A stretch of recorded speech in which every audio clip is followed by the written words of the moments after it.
Welcome to the podcast with your favorite cash flow guys, Mike and Blaine, giving you the best advice while having a beer. When you're running a business, there are problems every day. Let Mike and Blaine help you out and guide your way. Cheers to the good times with Mike and Blaine for business, beer, and BS.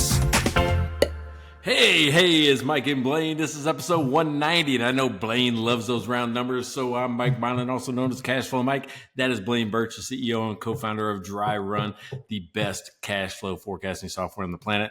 What's up, man? Yeah, big round number, but we're the bigger one's on its way. We're getting close to that big 200, so I'm getting pretty excited about that. All right, so you remember a big number. You remember the last one, the Hundo Super PAC, and we gave away all kinds of stuff. And I actually saw David Leary, the winner of the Hundo Super PAC. I ran into him. He goes, "Oh shit, dude, I forgot." He even forgot at that point in time about it. Well, and now we have come up with the coolest name for the next one for 200. We're calling it the 200 Super PAC. You're so good at names. You are so good at names. The 200 Super PAC. all clever. And so we're going to tell you guys, like we will tell you, you know what? Let's do this. Guys, chat with us, comment on a video, send us even text messages about the show, during the show, after the show, whatever. Starting today, because we're on 190, we're on the 10 episode countdown. So if you, comment, like, chat with us, send us a text message, engage with us during the show, we're going to add you into the hat for the 200 Super PAC. So do you like the 200? Do you like the 200? Maybe it's a Dos de Super. Better name. Dos de Super. Super. Oh, I like that more. Okay, we're going to do that. I don't know if that's true or not. I mean, Okay. 200, I don't care. Our first one was the Hundo Super PAC, so it's maybe it's Dos Hundo de Super. Dos Hundo de Super. Okay, I have no idea. We're gonna have to workshop it. We're gonna workshop. We will workshop it, but anyway, guys, like, subscribe, follow. Make sure you comment on the show. Any of those is going to get you into the hat that we'll draw live on the show, episode 200, to win our 200 mega pack, whatever we call it. We don't know what's in it yet, but it'll be fun. We'll come up with something. Get you something. Thanks for watching the show. Appreciate you guys. All right. So I just got back from Provo, Utah. So that's why we're talking about trade shows, right? Because I was just at one. So I wanted to talk about, that experience and, go through, some lessons learned and all that type of stuff. But hey, this is a show about business, beer, and BS. So let's get to the beer. What you drinking today? All right. So because topic today, the booth will expose you. Just like you said, we're going to talk about these trade shows. When you're at a trade show, what you are looking for is the perfect day. And the beer for today is from the Establishment Brewery in Calgary, which is an outstanding brewery. Perfect Day Hazy IPA. So if you're in Calgary, go over to the Establishment. They have terrific beer and a really cool brew pub there as well. So make sure you check them out. What's interesting about that? Well, what's interesting about that? It's the Perfect Day, but it's a hazy IPA. So Perfect Day is not hazy. It is when you're at a trade show. Oh, nice. I found a new one, right? It's New England. It's a New England IPA called Uncanny Valley. And it's just the craziness. That's why I thought, went with the trade show stuff. It's the craziness of the robots and everything's going on around you. And there's so much that's going on that it's an uncanny valley that you put yourself into. But who was the brewer? That's who I was looking for on this one. I'll have to look that up. I've never heard of those of that beer. I'm curious who the brewery is. Yeah. The thing is, I it's in yellow, and I don't know. Can you read that? I can't read it. I can't at all. That's kind of okay. We could do maybe that's a future episode where we'll talk about, guys, don't hide your brand. It really is, right? It's so. Can you see that at all? Look, I put it I that can close just to the see camera. that it looks like there's a yellow stain. I can't read that at all. That is not really good branding or design to hide your brewery name and make it completely unreadable. But No idea who that is. we will. What was the name of the brewery again, or the beer? It's called Uncanny Valley. You gonna ask Chelsea? Yeah, I'm gonna ask. Well, I'll ask Google. I'm not going. I guess I have to add in beer. There's a whole bunch of uncanny valleys that have nothing to do with beer. It is a Burlington Beer Company. Okay, so that makes sense because there's a B on the logo. Okay, right. So Burlington Beer Company. Where is? Because I'm assuming it's not Burlington, Ontario. It's gonna be Burlington, Vermont. VT, Vermont. Okay, I didn't know what VT was for, but Vermont. So Burlington Beer Company in Vermont. You really need to work on your label so people can read it. It's actually a cool label, except for their name. I cannot read it. Hey, remember that one time when I got in an argument with the with the brewer, where they had the wrong, what was it, the wrong size? Oh, they had the wrong ABV, the ounces, I think, or ounces. The ounces. Yeah, it was the wrong ounces. ABV. Yeah, that's. And they argued with me, and I had a picture of the can. I'm like going, well, I didn't make this can. Remember you sent them the can, and it's like, yeah, did you guys invent our can? Like these guys. Okay, I just want to show, because this is really nice. Like, so the establishment, they have a nice logo. It says the EST with their logo, right? But so, but if you flip the can around, the Establishment Brewing Company, and so they make sure that it's crystal clear on their can, even though it's just a very simple, beautiful can. So little bit of a lesson there. Make sure you don't hide your brand, because people don't know you. Like, I know it as well as anyone. We think everyone knows us because I live in Dry Run every day, and we're talking with people every single day, and you find out nobody knows and nobody cares. You have to try and get them to care. You have to get in front of them. And which is, again, right back to, having a booth. It's like a captive room. So how do you make the most? Yeah, I tell you what, this beer thing has really kind of pushed us over the edge, right? We're on the verge. We're on the track to be profitable for the first year in this podcast. Completely unintentionally. It is totally based on these beer sponsors and our mid-roll sponsors. It is totally based on that. Right. And it's crazy. We have some terrific beer sponsors. In fact, we've got a new one back, and an old friend who's come back and is now a new sponsor for 2025, all the way through to the end of the year. And I got to jump on this. Thank you for coming back, Larry. Best CPA in Houston, right? Mm-hmm. Yes, it's Houston. I went for drinks with Larry in Houston. I was trying to remember which city I was in. Not where you were, Larry, where I was, because I was trying to go, like, where was I again? Best CPA in Houston, Larry Weinstein, the cash flow cowboy. Thank you so much for coming back and supporting us, Larry. And Larry has jumped on for the rest of the year, all the way to the end of 2025. Thanks again, Larry.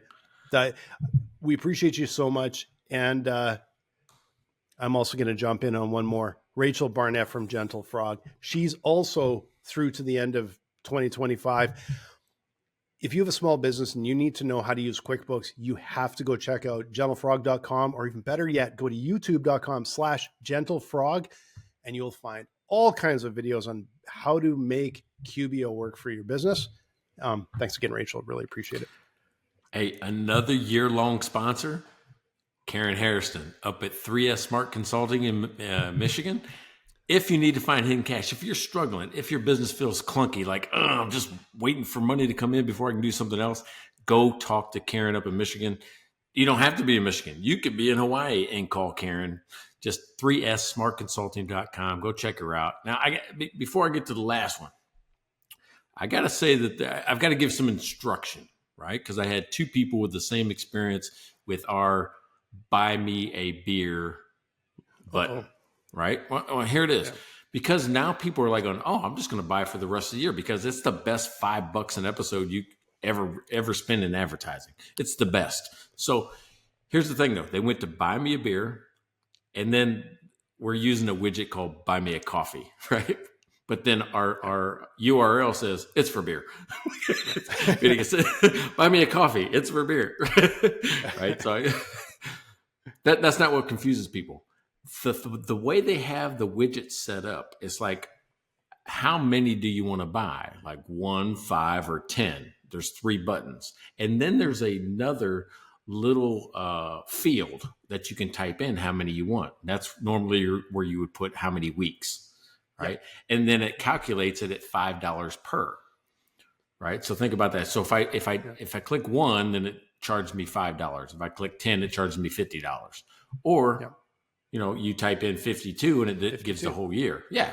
Yep. So it seems simple if I give instruction, but people got kind of confused on it because it's not very intuitive on how that works. Yep. The second thing that both Karen and Larry said was like a month later, they'll call me up and go, hey, what did I buy from you? I don't recognize this charge for, $100 or $50 or whatever it was. I'm like going, yeah, you sponsored the podcast. They go, oh man, I forgot about that. The reason why it looks weird on your credit card statement is that it will say Cash Flow Mike. Why? Because I just connected it to my Stripe account because I had to connect it to something to collect the money.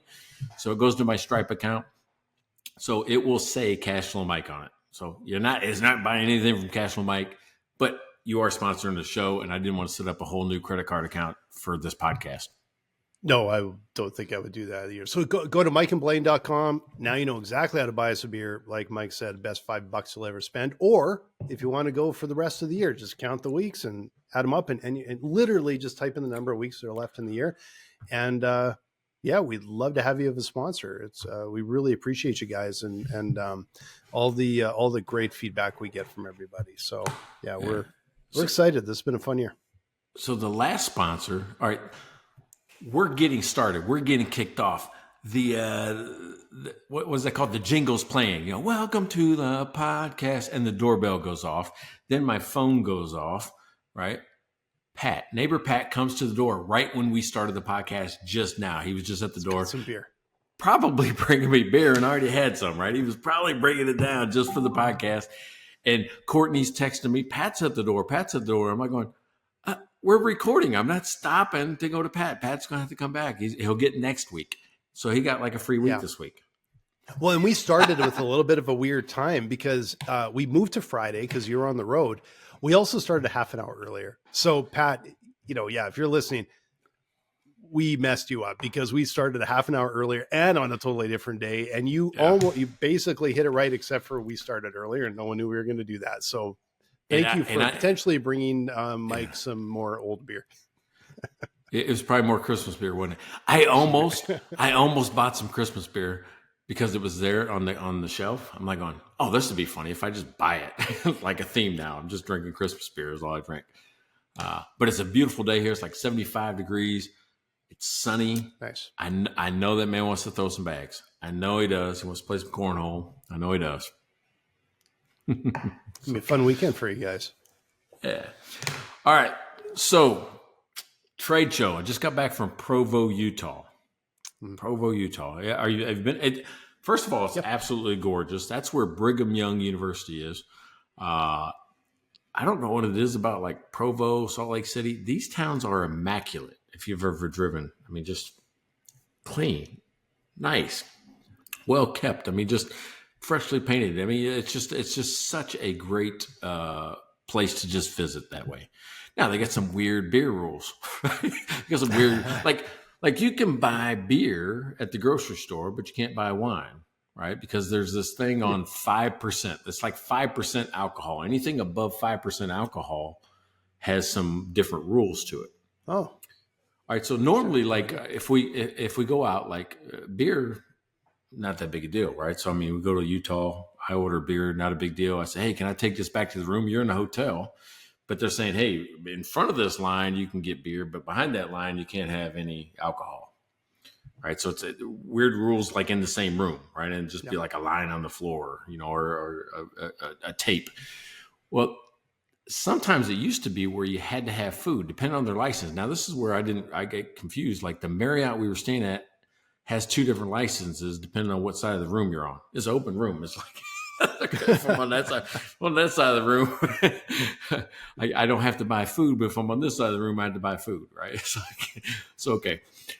And they'll just sell you like a cup of nuts or something like come on, man. Are we really? What are we stopping if I got to buy a cup of nuts or a piece of bacon or something like that? It's like craziness. Yeah. Well, this is the first time ever that I saw the manipulation of wine. When you go to, you guys ever drink wine when you go out? Oh, occasionally, but we usually drink beer, but we occasionally do, yeah. Okay, but do you know, I mean, they come up and they say, what size do you want? That's what I'm going to say, what size, but they say, do you want a 6 or a 9 ounce or something like that? It's kind of the typical. It might be a 5 and a 9 or 5 and an 8, but it's somewhere in there. Yeah. No, not in Provo. They say, do you want a 3 or a 5? A 3 ounce of wine. Like that's like a thimble of wine. That is a small bit of wine. Five, and they call the 5 the Utah pool. I'm like going, what? Wow. 5 is smaller than the average small out there. That is mini. Super mini. Yeah. So we're like going, man, this is just, we didn't know what the rules were. And at the hotel we were staying at, I could take beer back to the room. She couldn't take the wine. She had to drink it in that box, in that boxed off area. I'm like going, it's in the same building. We're going to our room, like right upstairs above us.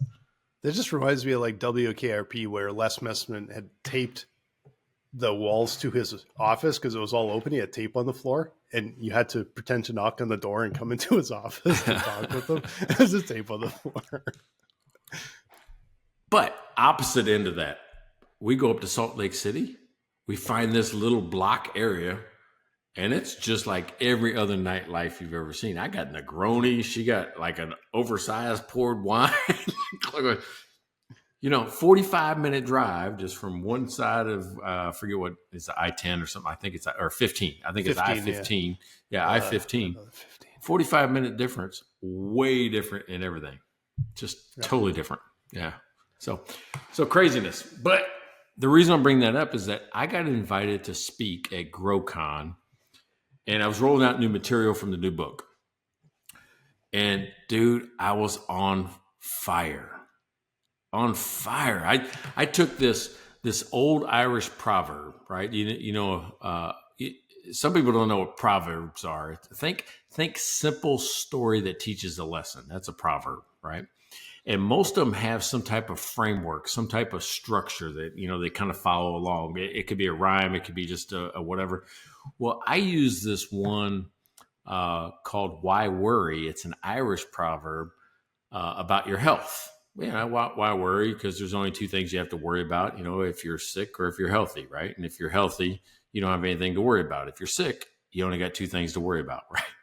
Then it goes off like that. Well, I did that. I built one using that same structure for business. And I say, hey, listen, why worry about your business? There's only 2 things ever to worry about in a business, right? It's cash flowing in or it's not. If cash is flowing in, you don't have anything to worry about. If it's not, well, you only got 2 things to worry about.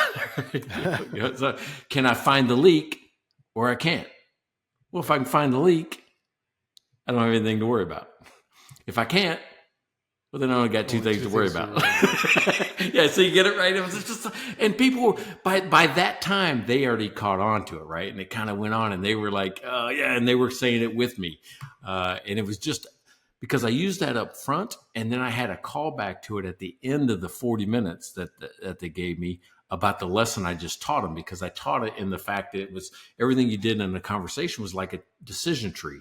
What that person says decides what I do next. And so I used that same structure to get people to remember the steps that I taught them in the conversation. So it was super cool. And I can't wait for the video to come out. I got some third-party video, but not the professional one. I'll put something on Facebook about it because it was really good. Nice. It was really good. So nice. Wish I'd been there. Yeah, it was super cool. So, but at the same time, I had to man a booth, right? Yep. And that's what I wanted to talk about today was when you have a booth, it is a forcing function. Meaning, if your message isn't tight, if your branding isn't right, you'll lose people's sales. You will do harm to your brand in the same amount of time or less amount of time than you just being at your desk at home. Yeah. Yeah. Yeah. You can lose trust of people really quickly, but like you said, even in the show description here, it is the ultimate quick way to learn a lot, because you can have a lot of conversations in a really short time. And it isn't like the booth is good because you kind of get people sort of coming in and talking with you. But I would say just to me, one of the benefits of a conference, and if I go to these things, I don't spend almost any time in the sessions. I'll be honest with you. Very rarely will I spend time in a session. I want to talk with people the entire time, because everybody I want to talk to or potentially want to talk to is there in one room. It's a huge opportunity, like you said, to learn from them, to craft your message, to work on your pitch, to work in your positioning, and to figure out in a really short time, is this the right group? Is it the wrong group? You find out quick. Yeah, and I'll tell you, if you're stumbling over your own message, you have to get there fast. I mean, you've got maybe 15 seconds to talk to somebody about two things. What do you do, and why should I get it from you? Right? That's what everything comes down to, is those two things. So the message comes down to like 2 to 3 sentences is all you got time for in most cases. Mm-hmm. Yeah. So it's a great way to craft your message. But like I'll tell you, and I've probably shared on this show before, I was at South by Southwest a couple of years ago, and man, I must have had 100 meetings there. And it was the biggest dose of reality was these aren't the right people. And then I was at a very small event under 12 months later.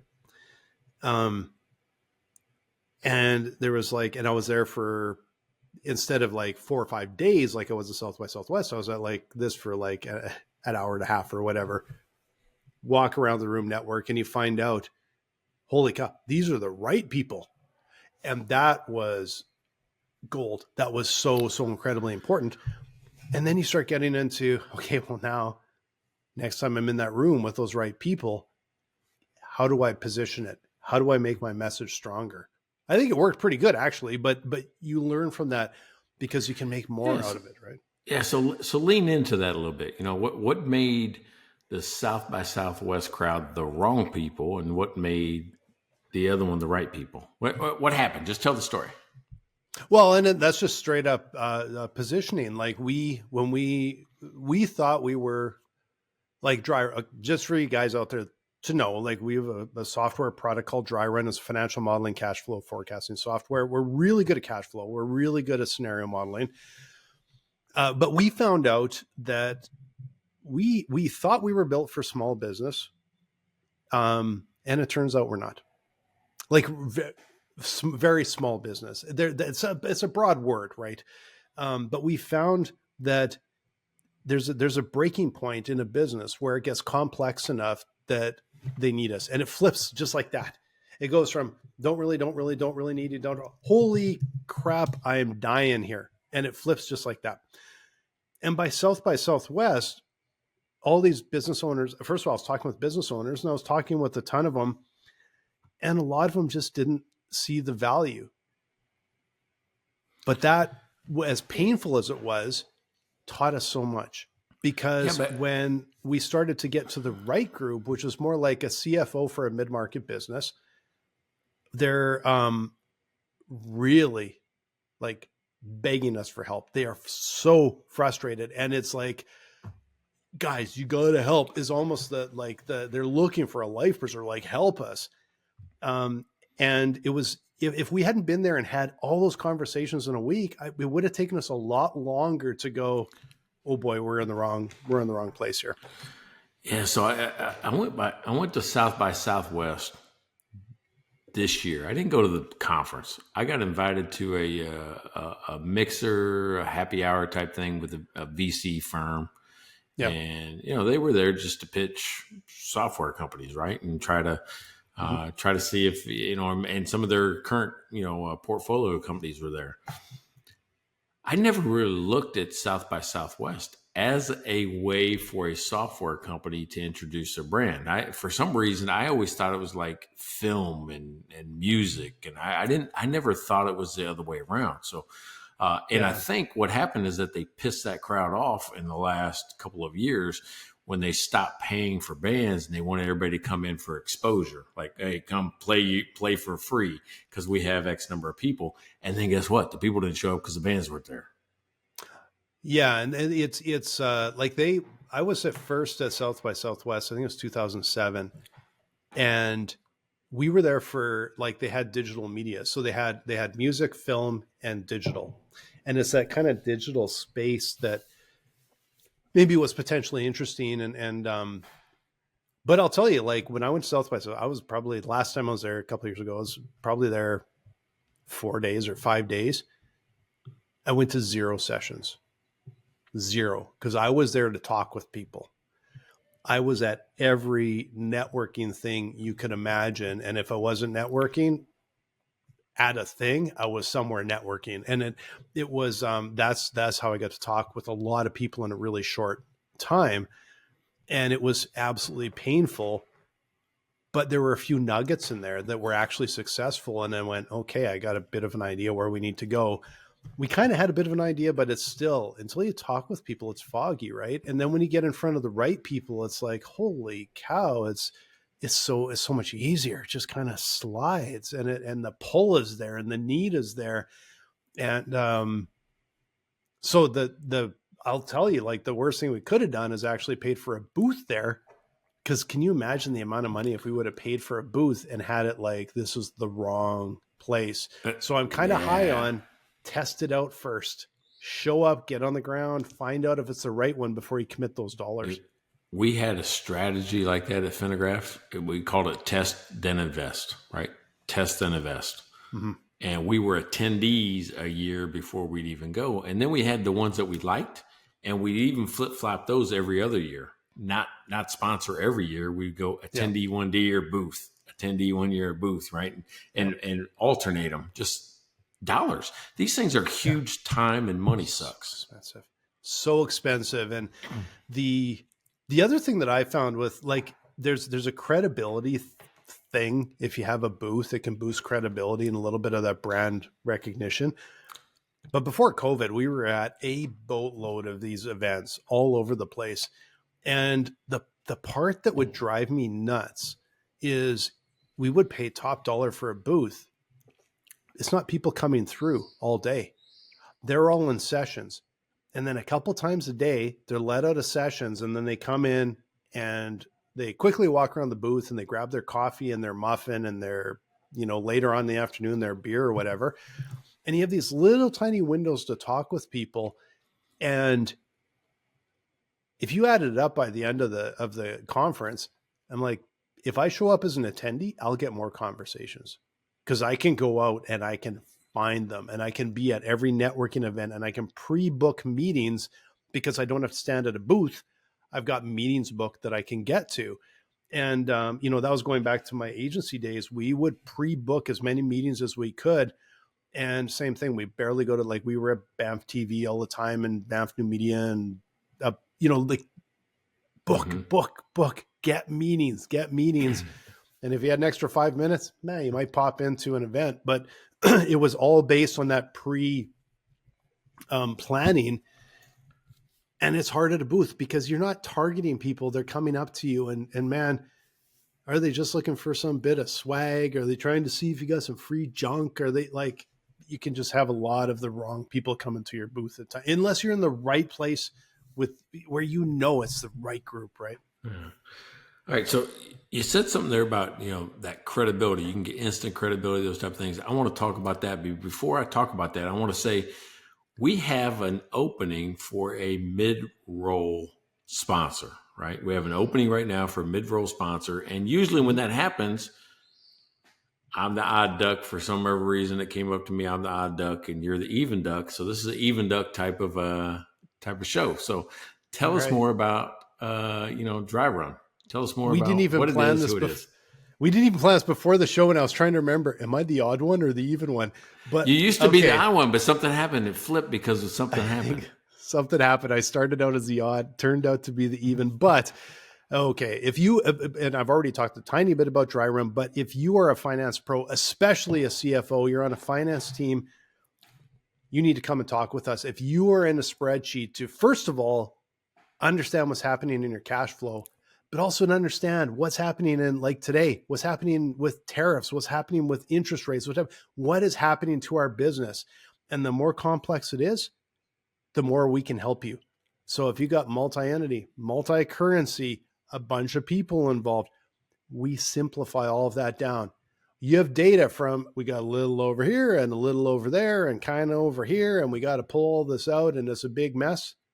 We're good at that. So come and see us at dryrun.com. We're going to help you look into the future, understand where your business is going, and take all of that pain away.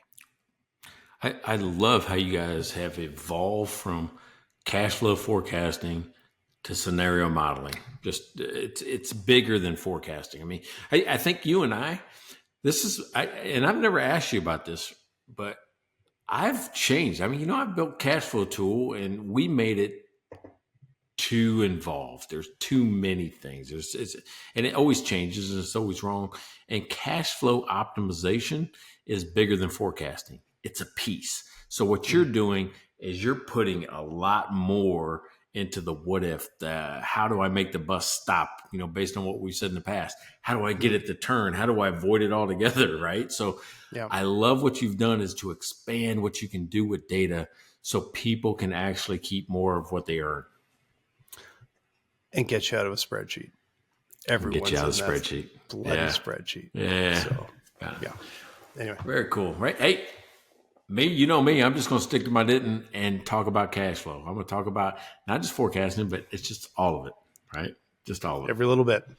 So, all right. See, if you didn't catch it, sometimes we miss them, but I got one of the secret words in right there. Got one of the secret words. And, but I want to dive back into this booth thing because right, I want to go. Yeah, I had a comment before you moved on from that. You made the comment about boosting credibility and all those type of things. Yeah. I say that's true, but you got to look the part, right?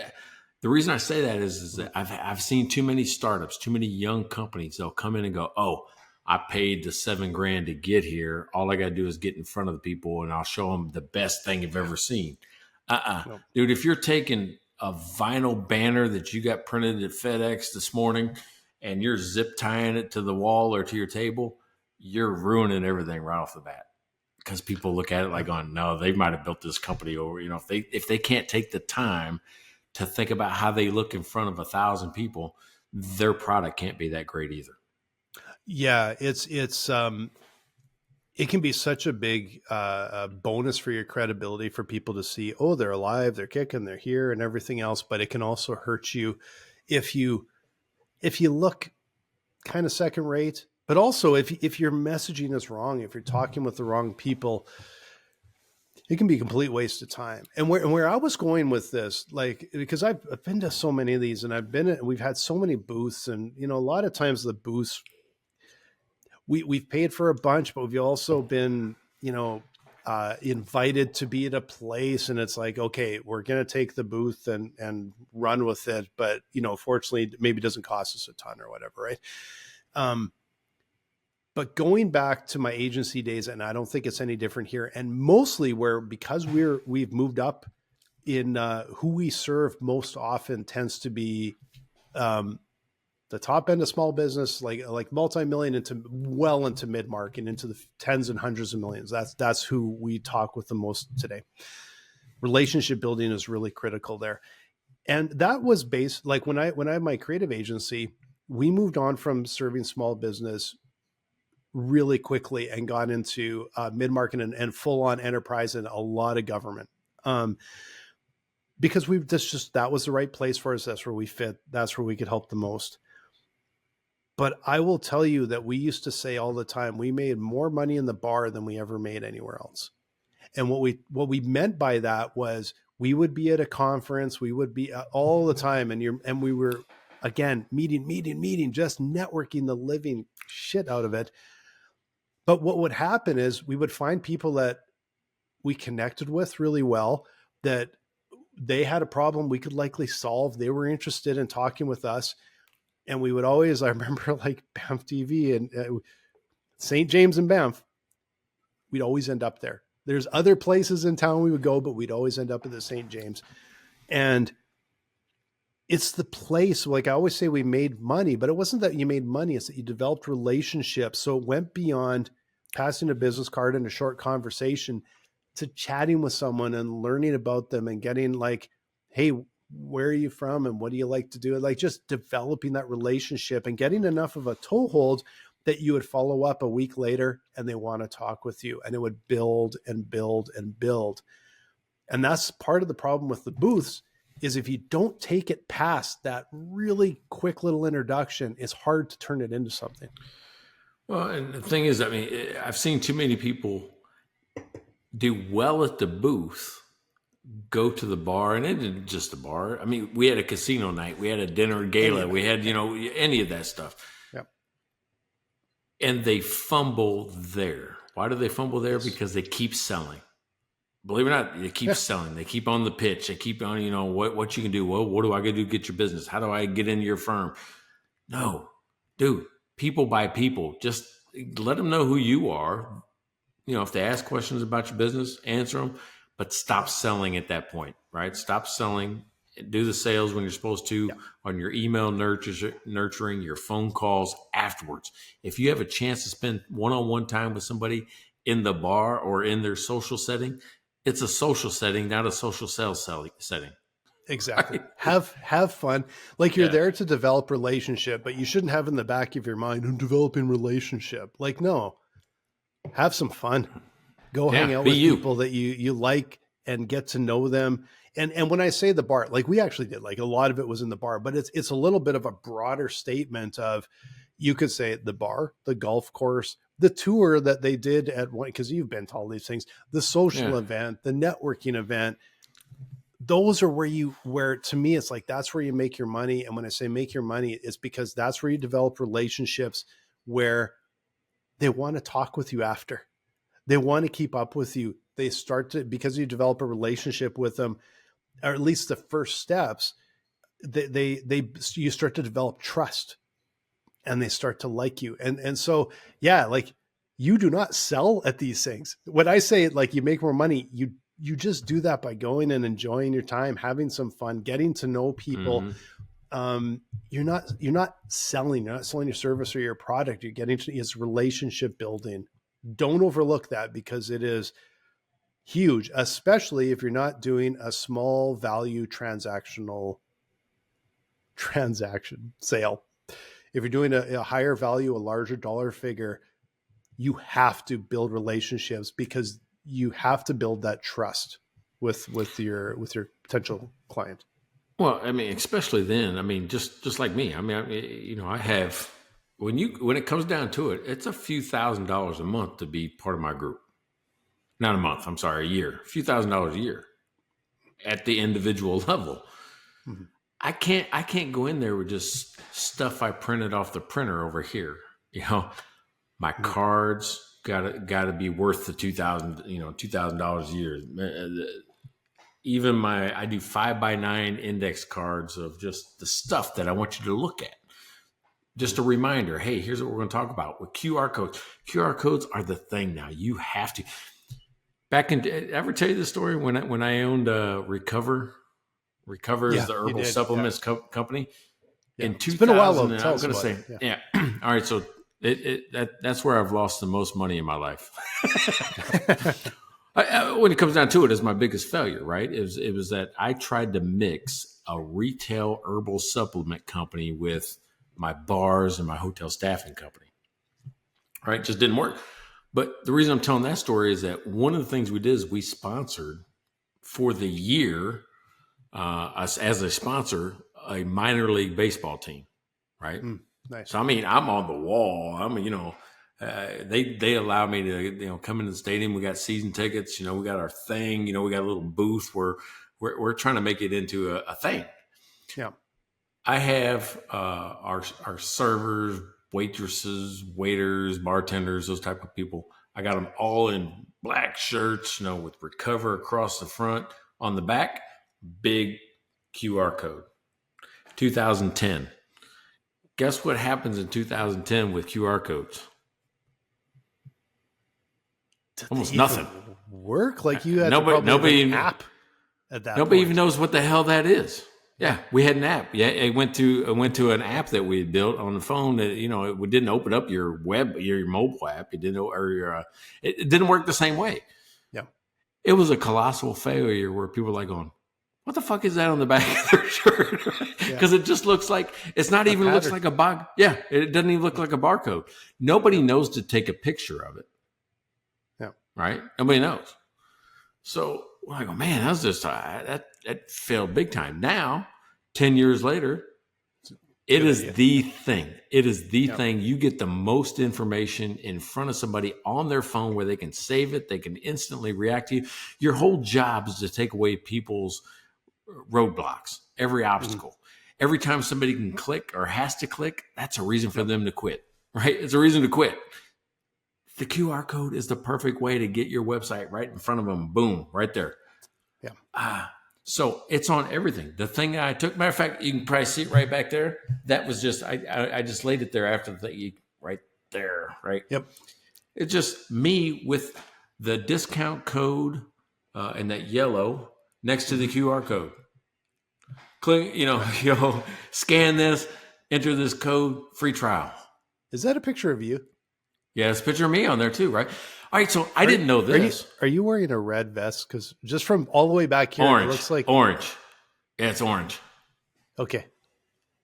It's an orange vest, yeah. Looks like you're a waiter at KFC or something. From back here. I probably was. Yeah, I probably was.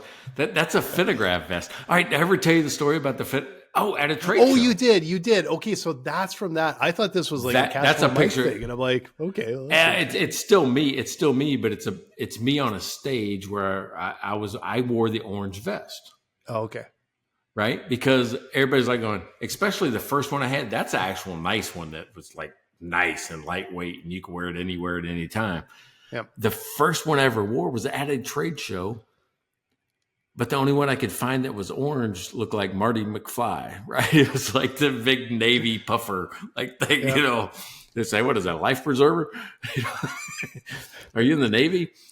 But no, and I was sweating my ass off, right? And the thing is that I put on Twitter, and you got the best story about Twitter that I've heard, from South by Southwest, like nobody even knew what it was. Oh, yeah. That was because I was at Southwest like 2007, and Twitter was absolutely brand new. And we ran into a guy, and they were sponsoring a big party. I can't remember what the company was anymore. There was we went to a Yahoo party because they were a thing at the time, and there's another big party there. And he just said to us, he's like, "Yeah, you guys could come over to the party. Just follow me on Twitter." And the bunch of us were like, "You're speaking a different language." Nobody had even heard of something called Twitter. And then he walks away. We're like, "Anyone, what's Twitter? Anyone know what Twitter is?" And then we're looking it up, trying to figure out how to get this bloody app down and everything, install everything, create an account just so you can follow this. I don't even remember if we found it. I think we just figured out where the party was and showed up, to be honest. But it was, that's how they launch stuff, I guess. Yeah, they did it that way, right? Tinder, the dating app. Did you know how they grew? No. They did paid. They would go to college campuses, did paid happy hours. They'd get a bus, a big bus. Say, hey, anybody want to go to a free happy hour? And they'd put all these college kids on a bus, and they said, before you get on the bus, you had to download this app, right? And if people were setting up their profiles where they're sitting on the bus going to the bar, and then they'd see their friends that were on the bus. They created all these user accounts by filling a bus full of people, and they put, 50, 100 people or whatever, however many this bus would hold. And then all of a sudden you're swiping, seeing like, holy shit, that's that guy sitting up there. Or that's that girl sitting over there. That's creepy. I'll be honest with you. That just sounds creepy. But I guess they found their way, right? They found the way to make it work. Yeah, well, then people would keep it, and then they go back to the college campus and tell their friends. Well, Viral marketing. That's apparently it worked. Probably a double entendre there, but anyway. Yeah. That's funny. All right. So what the hell was I talking about? Oh, I was telling the story about Recover and Twitter. Oh, the puffer vest, because you pointed it out, right? Well, that was actually on my thing. I don't know what it is, but people connect my face now to the brand. It's an easier thing to do, I guess, for me right now, right? It's just an easier thing to do for me. So I noticed that most of the things that I'm in, either a video or a photo or an ad or that, it gets more engagement, it gets better results than if I'm not. Yeah, I think I just blend away. The brand. Yeah. So I just do it anymore. Everything I put, even my stand-up, my banner, my booth, my whatever, it's my face on it. And then people walk around and like going, holy shit, you are Cashflow Mike. I'm like, yeah. Yeah.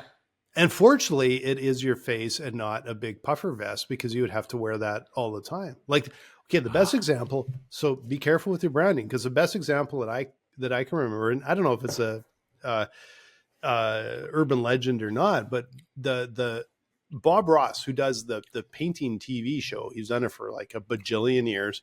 Where he does the mountains and the trees and the magic brush kind of stuff. Happy little trees. Yeah. And he's got that huge curly hair, like a massive head of hair. And I had read somewhere that he got a perm one time. Like he'd never really had one. He got a perm one time, and people just connected with him. It was so distinctive that for the next bajillion years, he couldn't change his hair. Get out of it. And I don't think he wants it or wanted it, but he was stuck with that haircut. Stuck with it forever. That's funny. Yeah. That's funny. So, but you got to find that. There's something about you. There's something about your company. There's something about your brand that people will connect to, and instantly. Most people don't even know my real name, my name. They call me Cashflow Mike.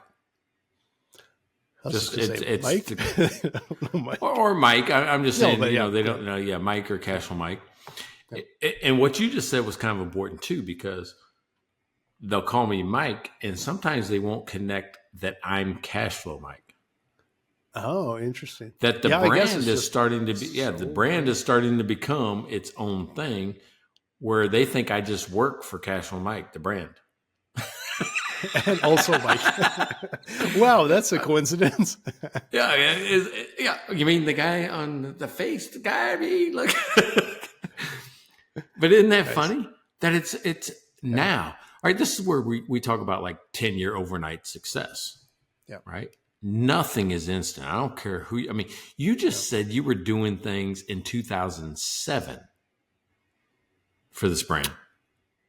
Well, not for Dry Run, for my previous company. So which one then? All right, so for Dry Run, what was it? 17 then? 16? We launched in 16, but we were doing stuff before, so we had to build the bloody thing. But we launched into the public in 16, and we were, kind of a top 10 new app with Intuit in 17, and then CPA.com in 18. So like we didn't get, that was when we started to get some traction but that was also when we, like I said, like we started to figure out that we were growing we were growing fast, what turned out to be the wrong group. And when you started to realize that, you're like, this is the wrong group, you had to pivot. And there was a lot of learnings mixed into there, but it like you've talked a million times, and it's if something isn't working at all, it's more of a blessing than it's actually kind of working.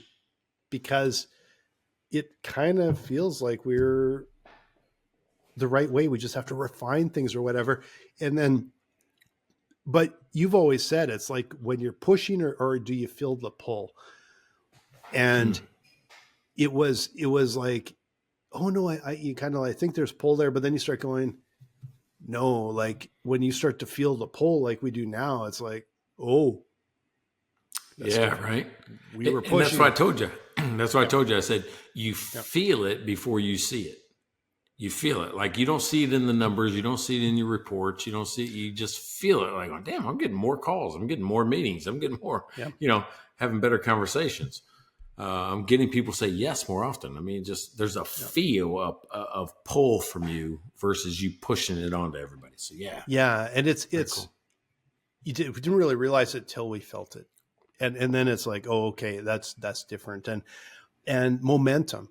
Like I've heard so many founders talk about momentum, and when you feel that momentum, and it's like there's something every week that's just you're just gaining and gaining and gaining. It's a different sort of thing, right? And it's hard. It's hard, as a startup. It's just incredibly hard, right? Yeah, there's two other analogies I use for that same thing. One is just fishing, right? When you fish, when you're in the wrong spot. Oh. When you're in the right spot, you'll feel it. You'll feel the line twitch. You'll feel it. You're like, oh, I'm in the right spot because they're here. They're in this area, and you'll feel it. Yep. The other thing is I want you to picture your business and your customer base and success is behind a piece of glass. And I want you to just tap because you're going to find the place that it cracks, and that's called a sales seam, and then exploit it. Just wherever it starts to crack, that's where you just keep pushing it, and you're going to break through and finally get to that other side. Yeah, and it's tricky because the balancing act is sometimes it's tricky to recognize when you've actually found the seam, and when you're doubling down too soon because it isn't the right seam. And it's tricky. It's really tricky to I think when it's like overwhelming, this is the right seam, it's kind of an easy thing. But it's when it's like tap, it's like, oh, this might be it. Might be. Test, but keep testing over here, because we've made that mistake before. It's you go kind of all in on something too soon and you ignore good signals from other areas. And we've done that before where you're like missing out on really good signals because you're like, oh, it's edge case or it's noise. Numbing is good. You want to hear that when something's good. You want to hear that, right? Yeah. All right. So I think there's a lot of lessons to be learned in this one. This was full of meat, right? I mean, sometimes we pulled in, especially hockey playoff season. I thought maybe we're going that way, but I can't. What's your I'm takeaway? Too stressed to talk about that. Hey, we were out first round. So barely double overtime, game 7. I mean, come on, you can't get. And I'm a Blues fan for those guys listening, but all right. So what? Big takeaway. Anything you took away from this one? I think sometimes I feel like I've got a really good takeaway. With this one, I feel like it's more like I've done this so many times. Like you and I have both been to like how many of these freaking events over the last 20, 25 years. And it's more learn from sort of my experience, I think, of what I would say, like we spent a lot of money and did a lot of the wrong things. Get on the ground early, test it out, see if it's worth the time, and make sure that you're focusing on developing relationships with those top prospects. It's not just a notch on a piece of paper that says I talked with this many people. How many meaningful conversations are you getting? How many people are going to be excited to hear from you 2 weeks after the event? So that's focus on that. For me, I still take away, and I don't care if we revisit things. I think, in 5 seasons, we're going to revisit some things. And you got some new people that never heard it. Right? So I always put that in my head. I said, I'm okay with repeating a story. I'm okay with covering a topic again. So, but the thing that you hammered today, right, that I'm taking back is that the right person, the right message, right? Am I talking to the right person with the thing that actually I can help them with? Right. Because and not what they want to hear, what I actually can do. What's the promise I deliver? And is that the right person that needs it? So, I mean, I that's always a good reminder. I don't care how many times I heard that. That's always a good reminder. So, good. So Edmonton, we're still in. Am I an Edmonton fan or I think Vegas is still in. Vegas is still in though. Well, they're down 2-0 to Edmonton right now. So I think you gotta ditch that Vegas bullshit and jump in with the Oilers here. Hey, we need a cup up here, man. Canada hasn't won a cup in how many years? Like, yeah, I mean, you got your elbows up this year. I mean, everything's happening. On the ice, off the ice, everywhere you look. But Courtney and I's first date was Blues versus Vegas. So she went Vegas. Of course, it's just like all my friends. Shane does it. Everybody just fucking picks everybody I like. They pick the opposite. Well, that's a bit of an issue because if they're the Blues, you can't abandon the Blues, but they're out. I'm not. So you should be looking at anybody but Vegas because they beat the Blues that night. For me, it's anybody but Calgary. ABC rule. We extend it to anybody but Toronto and anybody but Vancouver. But the ABC rule is hard set in the heart of every Edmontonian. And I know Calgary hates us even more. So that's okay. All right. So do you have a chance? I'll be honest with you. I didn't think we did because we limped into the playoffs with so many injuries. And that team just keeps getting better. They've won 6 in a row. They've been down every game. That's a new record. No one's actually been down every game and come back to win 6 in a row. They still are missing Ekholm, who is, I'm not sure they can win a cup without him, but if they make it through this round, I think he might be healthy enough to play 3. I don't know. It's so hard, but they're starting to make a believer out of everyone over here because they're just finding a way to win. So they're a fun team to watch. Okay, so hey, this is 190 in the books. We're getting ready to do the dose de, what do we call it? Dose de super. Let's just stick with the 200 super pack because this is so much easier for me to say and pronounce and talk about. And we may have a new name by next week, but we will call it maybe it's like the Fiddle Hopper 200, kind of like a race. I was going to try to get in. Here's what I was going to do. You kind of preempted it. I was going to say, we didn't say one of the words. If you know the word, put it in, and it would have been an entry into the dose, but you went ahead and took it from us. And you know who just got entries? Thanks, Pat. Because, Pat just said in the comments, you were in Austin, Texas, and did not say hello. Okay, Pat, this is a while ago. You weren't in Austin. You're in San Antonio, so that's a bit of a drive. And he wants to play you in bags tonight. So, hey, did I call that? I already called that. Yeah, he must be way behind. Pat, you're the first one into the draw. So everyone else, make sure you like, subscribe, follow, comment, even send us a text message about the show. And because we get those quite often, actually, it's kind of funny. And you will be entered into the 200 super pack or the to be named later. Oh no, what did we just call it? The Fiddle Hopper 200? Yeah, that's 200. A good one. Fiddle Hopper 200. There you go. Okay, I like it.